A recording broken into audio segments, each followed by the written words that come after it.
watching Hooligan. So today I'm back at Sharpler Motors, as you can see, and today I'm going to review one special Toyota. Today I'm going to review the car directly behind me, the Toyota Wish from 2014. I'm going to give you some background info. I hope you enjoy. Be sure to stick around for the end and subscribe if you're new. So, the Toyota Wish was first introduced in the year 2003. There have been two generations. The second generation was this particular one was first introduced in 2009, but this particular one is the 2014 version, as you can see, with the facelifted taillights. But they have discontinued the Toyota Wish in Japan as from 2018. They will no longer manufacture this car. It has been replaced with the Toyota Sienta, the Toyota Noah or Voxy, and the Alphard over there. So I'm going to take you through this one. So let's start off from the exterior. Starting off from the front, this is the 2014 version. As I mentioned, this is the post facelift version. You will know that from the fog light down there. This car is painted gloss black. That's why you can see a perfect reflection of what I'm wearing. Okay, on to the main headlights. You have projector headlights. Around that time, they switched to LED. Some LED parts, some LED parts were incorporated into the headlights. You can see the grille, really tiny grille. This car has a huge engine underneath, so I wonder why the grille is so small. But as you can see, the slots enter into the radiator. Honeycomb lower grille also pushing air into the radiator. This car has a front splitter, as you can see. It's able to pierce through the air with its curved angle. That's the Wish logo. Really nice body lines onto the bonnet, as you can see right there. Okay, so onto the side, this car has McPherson struts at the front, a torsion bar at the rear. You get caliper brakes both at the front and also at the back. 15-inch rims. Onto the side, this car is really long, about 2,415 millimeters, I believe. You can see the really sharp body line. Toyota design during this era was on fire. They really made a lot of models with a lot of angles and really beautiful design. Chrome door handles, a little bit of chrome incorporated into those handles. Matte black here really accents the look. And before I move on, this car, as you know, is a 7-seater, but you could get it with 6 seats. 6 seats. 2 seats at the second row, 2 seats at the back. And what is a bit weird is, I'm going to talk about this later, but I've not been able to get the actual capacity, boat capacity of this car. So if you own a Wish, probably know. If you've been told, put down in the comment section right there down below, and be sure to educate us. So keyless entry, as you can see, the two lines. But stepping into the Wish, really huge opening. It's a bit squeezed because there's a car here I don't want to hit, so I'm going to try and squeeze in. But before that, I want you to take a glimpse of the half leather, half cloth interior in here.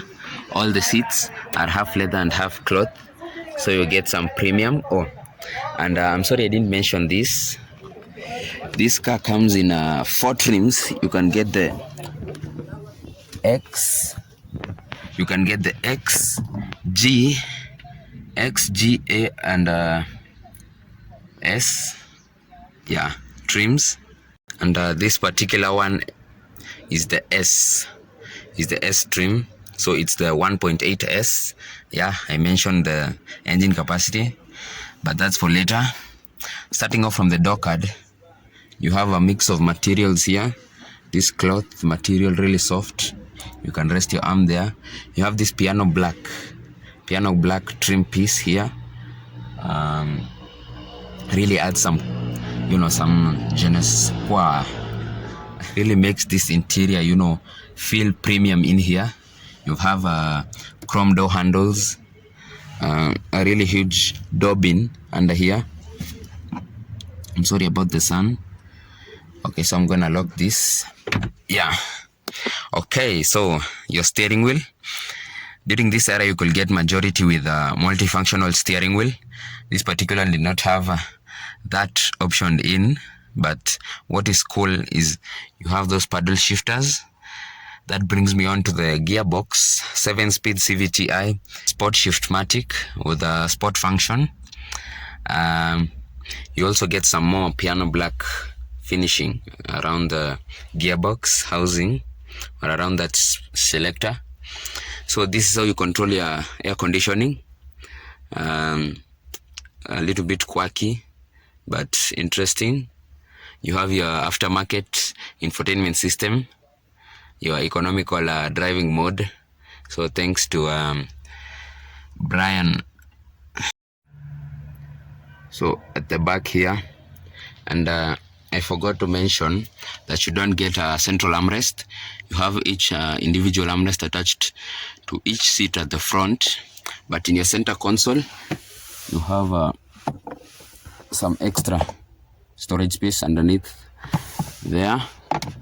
So that's okay, that's good.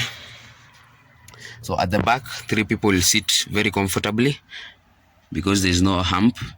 You have hooks for your shopping bags, and the piano black finish is also on the door card here at the back, a little bit more prevalent, so you can be able to see it shining.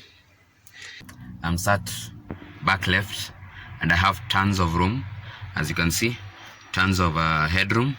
This front seat, as of the moment, is pushed a little bit too back, so I can't show you the legroom, but it's a lot once you move the seat forward. That is the reason I'm saying it was a bit cramped, because the seat is pushed a little bit too back, the 2 seats along with the seat belts. And so if you fold the second row seats, you're able to get this sort of table, where you can put your food stuff, maybe at a stop, around the viewpoints. You can stop and take a drink. Another star, you fade away. So I'm not particularly sure about the amount of trunk capacity that comes with this car, but I'm sure it has to be nearly 550 liters of boot capacity. You have some little bit of extra storage space here, some extra bit of storage also for your tools, and to the side you can put your first aid kit right there. So as I mentioned earlier, this is the 1.8S. That means it has a 1.8 liter petrol engine. You could option this with a 2-wheel drive or 4-wheel drive. This particular one has a torsion beam at the back, so it's a front-wheel drive only. Okay, the other engine you could get is a 2-liter engine. That is the 3ZR engine. This particular one is the 2ZR 1.8 liter. Okay, so this particular one produces 142 horsepower, 176 newton meters of torque. The 4-wheel drive variant produces 131 horsepower and 164 newton meters, I nearly forgot, of torque. And the other engine, the 2-liter engine, produces 156 horsepower and 196 newton meters of torque. So now let's start up the engine and let's hear it run.